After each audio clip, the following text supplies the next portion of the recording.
This episode is sponsored in part by Launch Darkly. Take a look at what it takes to get your code into production. I'm going to just guess that it's awful because it's always awful. No one loves their deployment process. What if launching new features didn't require you to do a full-on code and possibly infrastructure deploy? What if you could test on a small subset of users and then roll it back immediately if results aren't what you expect? Launch Darkly does exactly this. To learn more, visit launchdarkly.com and tell them Corey sent you and watch for the wince. Hello, and welcome to AWS Morning Brief, Fridays from the Field. I'm Jesse DeRose. I'm Amy Negrette. I'm Tim Banks. This is the podcast within a podcast where we talk about all the ways we've seen AWS used and abused in the wild, with a healthy dose of complaining about AWS for good measure. Today on the show, we are going to be talking about AWS reInvent. Now, I know that most of you know what reInvent is, but I just would love to set the playing field level for everybody really quick. Amy, Tim, what is AWS reInvent? AWS reInvent is AWS's week-long corporate conference. It's not really a user conference. It's certainly not like a community conference, but it's a week-long sales pitch in the desert. It's like the worst version of a corporate Burning Man you could ever imagine, because they even have like a concert.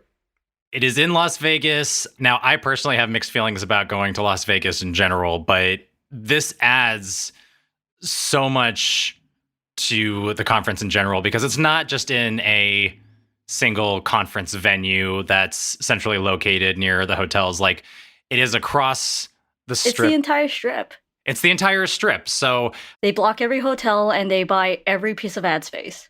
Yes.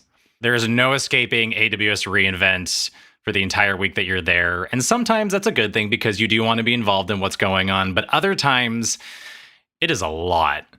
So I'm trying to figure out which LP that buy the entire Las Vegas Strip covers, because it's certainly not Be Frugal. No. No, not at all. But we do have new information. We decided to do this episode specifically because new information was just released about reInvent for this year. Amy, what is that information? What do we know? They decided, in having to go virtual last year due to some kind of horrible global crisis, to return in person to the world's most densely packed tourist spot, Las Vegas, and host this huge event from November 29th to December 3rd. That's right after Thanksgiving. And just, what did they say? Return to normal. Return to normal. That way everybody can get exposed to COVID before they go home for the holidays. Well, you at least get one holiday in if you celebrate or recognize Thanksgiving, and then you get to bring everything back after that. Yeah. People bring enough things back from Vegas. I'm not sure we have to find more reasons. I know that there's that great marketing tactic of what happens in Vegas stays in Vegas, but that's not what they say at the clinic. Nope. Mm-mm. Now, I will say, I know that almost every conference event was completely virtual last year due to the pandemic. And this year, a lot of conferences are still trying to straddle that line between what's acceptable. Can we do maybe smaller events in person, some kind of a hybrid online in-person thing?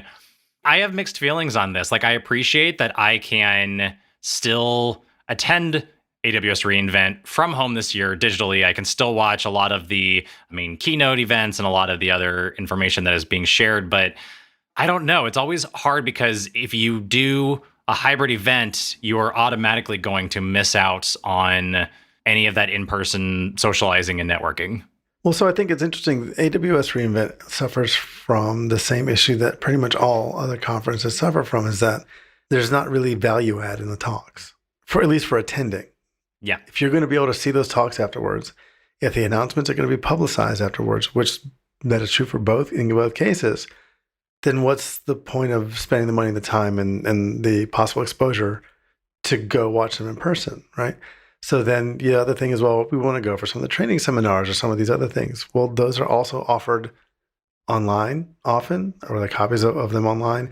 These are the same kinds of tutorials, stuff like that you can have your TAM or SA run if you're an AWS customer currently. That's what they're doing there. The other thing is, too, those in-person sessions get filled up so quickly that there's no guarantee to go anyways. And That's one of the complaints that they've had about reInvent in the past, is that you can't get into any of the sessions. And so, you couple all that along with most of the reason going being, if it's not the talks and it's not the sessions, it's the hallway track. And then you got to kind of wonder, like, is the hallway track going to be valuable this year? Because if it's hybrid, what percentage of the people that you would normally talk to are going to be there and what percentage aren't? And so there's a lot of calculus that's got to go into it this year. I've always struggled with any vendor-sponsored event. All of the talks feel either like a sales pitch or they feel like a use case that just doesn't fit for me.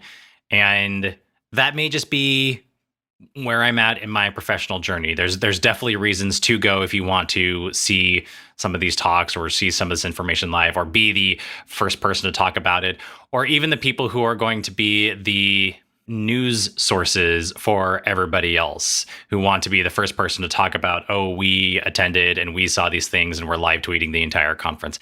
If that's your shtick, I fully support that. But I always struggle going to any kind of vendor conference because I just feel like the value that I get from the talks, from training, if I go to training, just doesn't feel like enough for me personally. So I've done some of the AWS-led training when Summit was in Chicago a couple years ago. And I'll be honest, you lose a lot in these large AWS-led trainings because these classes, it's not going to be like the ones that you would sign up for, even being hosted either by your company or by your local user group chapter where you will have at max 100 people. You have well over that. You have an entire conference room full of people, and they're asking questions that are across the level of expertise for that topic. I went for one of the certification training seminars, and straight up 15 minutes was spent talking about what a region is. And given that's page 1 of any training material, that was a waste of $300. Yeah. Yeah, I think you've run into that problem because it is, in fact, I mean, let's be honest, it's a multi-day sales pitch. It's not a user conference. It's not user-generated content, right? It's cherry-picked by the powers that be at AWS, the service groups. There's a big push for account executives to encourage high-level or high-spend accounts to participate in those so they get logo recognition. And so that becomes more the issue than the actual cool user stories, right? And that's fine if you're using it literally just as a sales conference, right? Because it's very compelling sales material. Your account executives will go there and try and close deals or close bigger deals or sign ETPs or something like that. But from an engineering standpoint, from a technical standpoint, it's remarkably uncompelling.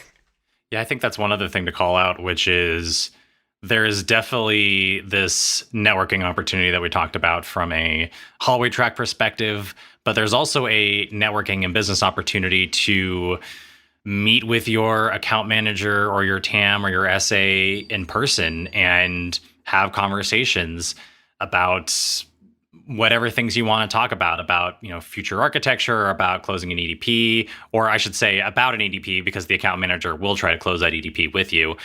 And then basically use that as next steps for what you want to do with AWS. But again, all of those things can be done without flying you to Las Vegas and being amongst all these other people.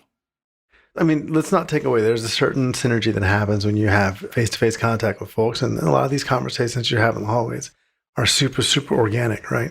And so I think that's indicative of conferences, as a whole, right? One of the things that we learned in the pandemic is that, yeah, you can have talks, right, where people just like look at a screen and watch talks. And a lot of conferences have done that. But that's not why people want to go to the conference. They want to go to the conference to talk to people and see people. And if you want to have a conference where people talk to people and see people, and that's what the whole point of doing it, then the business model behind that looks dramatically different. And the content behind it looks dramatically different. You just have a bunch of birds of feather sessions or a bunch of breakout sessions, right? You do a keynote at the beginning, you do a keynote at the end, and then you just let people mingle and maybe you have some lead topics, but you don't generate content. You shut up and you let the people innovate. I also want to add to that, it is one thing to have a conference that is in one venue where everybody is going to be gathered in the same space, creating conversation or creating easy opportunities. 5 miles worth of content isn't exciting for you? Yeah. So in Las Vegas, because the entire conference is spread across the entire strip, you are going to have opportunities to network across the entire strip, basically. And sometimes that means you're going to only spend time networking with the people who are in the same hotel as you at the time of the track that you are waiting for, or the time of the event that you are waiting for. It is unlikely that you are going to run all around the strip just to be able to network with everybody that you run into. This episode is sponsored in part by our friends at Lumigo. If you've built anything from serverless, you know that if there's one thing that can be said universally about these applications, it's that it turns every outage into a murder mystery. Lumigo helps make sense of all of the various functions that wind up tying together to build applications. It offers one-click distributed tracing so you can effortlessly find and fix issues in your serverless and microservices environment. You've created more problems for yourself. Make one of them go away. To learn more, visit lumigo.io. The other issue I have, not just with reInvent, but this is really any larger conference or conferences that rely on the kind of content where it is a person speaking at you and you don't get to meet these people, is that without any level of Q&A or interactivity, and this is true for, especially for AWS-led events, is that it is no different than watching someone on video. You can go to these talks and you can perhaps have conversations with people as they filter out of the room, but there's no way you're going to be able to talk to that person who was delivering that content unless you can track them down amongst the sea of people in reInvent or really in Las Vegas. What typically has to happen is that after someone has given a compelling talk, you really want to talk to them, you have to go and talk to your account manager. Your account manager will then set up a meeting that will happen at a later time where you're going to all call in over Chime, and then you will quote unquote meet that person virtually. And if that's the case, you could have just stayed home and watched the talk online and then done the same thing. Conferences need more Chime. That's what the problem is. I think my eye just started twitching a little bit as soon as you said that, Amy. I'm glad. So then why would people go? There's the hallway track, but is that worth the heavy price tag of going to Vegas? A lot of us live in areas where there is either going to be an AWS summit or there are AWS user groups. What do you get from going to a larger event from such as reInvent and having that level of communication that you can't get from those smaller groups? I mean, the importance of networking cannot be overstated, right? It is extremely important, whether it's for laying groundwork for future deals, laying groundwork for future collaborations. I've been at conferences where a hallway track, just folks meeting up in the hallway and having a really organic discussion turned into a product within 3 months, right? So those kinds of things are important. And they, fortunately or unfortunately, they do happen better quite often when people are in person and they've had a chance to talk, maybe even a couple of drinks or whatever. So, I mean, people's ink deals, they shake hands, they get, a lot of work done when it comes to maintaining and managing relationships. And to some people, that is worth it, right? But I do think that you have to be very kind of eyes open about going into this. It's like, you're not going to go in there to get a lot of technical insight. You're not going to go in there to talk to a whole bunch of people unless you really have a relationship or establish some kind of rapport with them beforehand. Because just to go up and blindly like, hey, I'm going to grab you in the hallway and this is who I am, it's not always great, especially nowadays when people are kind of already averse to talking to strangers sometimes. I've always struggled with talking to strangers in general at conferences because I'm predominantly introverted. So if I don't have an open introduction to someone through a mutual third party or mutual friend, it's just not going to happen. And I've gotten better at that over the years as I go to conferences, but it's going to be especially tough now in cases where folks are not just averse to, I don't want to say strangers, but averse to physical contact and averse to people just kind of approaching them out of the blue. It's tough. I want to be more mindful of that and I want to be better, but it's hard, especially in cases where you're in a crowd of hundreds of people or, thousands of people across the strip, it just gets overwhelming really quickly for some folks. I do want to loop this around. If anything, just for a poll for Twitter, do not close an EDP in Vegas. You're probably not of the right mind and have the right people to do that. Wait till you get back to work. Please. That's just me. I would also like to add, we talk about why people go. I think that there's definitely a solid contingent of folks who attend reInvent because it is the one time a year that the company sanctions them getting away from their family for a couple of days, getting away from, the day-to-day routine of whatever work is going on for a couple of days, and go to Vegas. Now, I know that the company's not going to sponsor them drinking every night or gambling or whatnot, but they're likely going to be doing those things anyhow. So it is this company-sanctioned opportunity to just go experience, something different. Go take a vacation, basically, for a couple days. Corporate Burning Man. Corporate Burning Man, exactly. A vacation in Vegas. I am not a fan of ever working in Vegas. If I'm on the clock, I cannot be in Vegas, not because I'm prone to excessive behavior when I'm on my own, but more that I cannot be productive in that much noise and in that much flaky internet. It drives me absolutely batty. And I'm only going to be, as far as implementations, so productive in a crowd that large. I will say this, especially in regards to Vegas, like there are other places you can go, other places that need the money more. AWS wants to rent a city, right? Rent a city that needs the money. Put that money where it could be to be used, where it really makes a difference, right?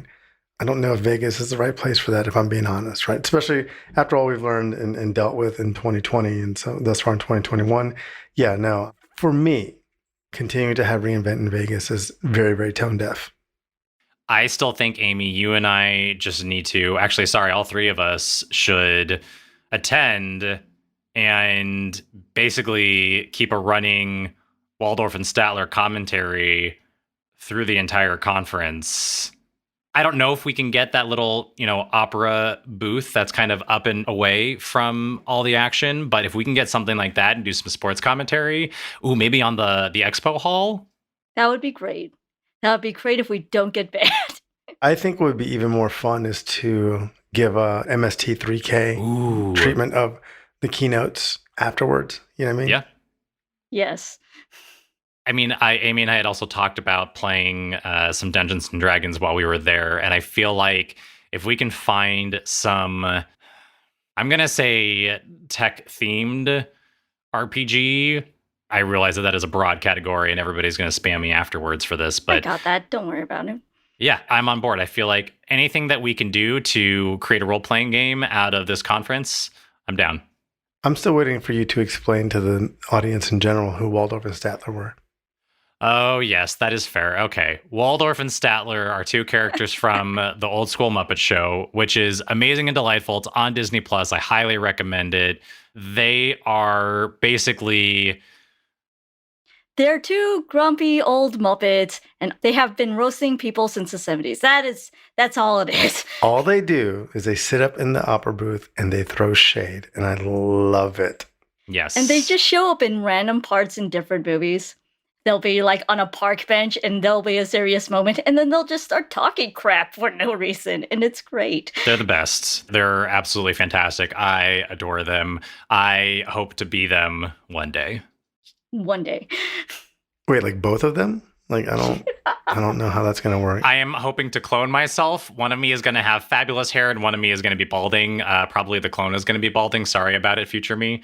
But I mean, and have just a magnificent chin, right? Yes, that's the trade-off. Losing the hair up top, but absolutely fantastic chin.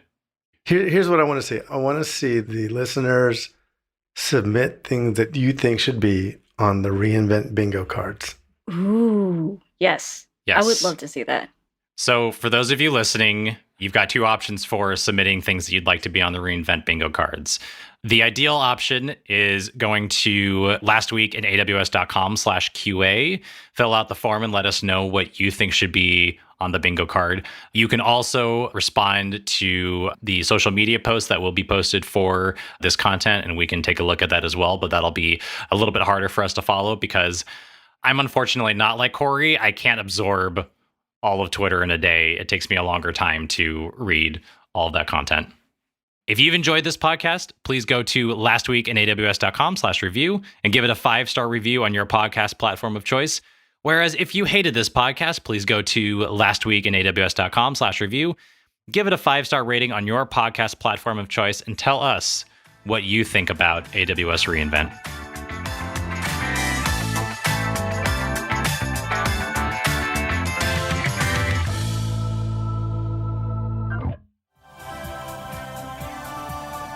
This has been a Humble Pod production. Stay humble.